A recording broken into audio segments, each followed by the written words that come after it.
నన్ను చాలామంది నల్లగా ఉన్నావు అని ఎక్కిరించేవాళ్ళు. చిన్నప్పుడు బాధపడేదాన్ని. ఇప్పుడు అస్సలు బాధ లేదు. ఎందుకంటే నాకు మెచ్యూరిటీ ఉంది. నాకు తెలుసు. నా అందం అంటే అది ఏదో కలరో లేకపోతే ఇంకోటనో కాదు. అందం అంటే అది మన మనసు, మన మైండ్ సెట్, మనం ఆలోచించే విధానం, మనం ఒకళ్ళకి హెల్ప్ చేసే కష్టాల్లో ఉంటే ఒకళ్ళకి హెల్ప్ చేసే పద్ధతి.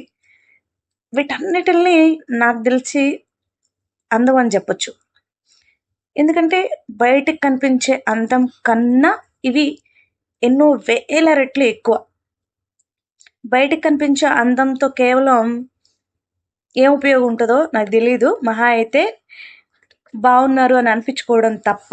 కానీ మనసు అందంగా ఉండి, మన ప్రవర్తన అందంగా ఉంటే గనక దానికి మించింది ఇంకొకటి లేదు అనేది నా ఫీలింగ్. అందుకే నేను నల్లగా ఉన్నావు అని ఎవరన్నా ఎక్కిరించినా కూడా నేను బాధపడ్డం మానేశా.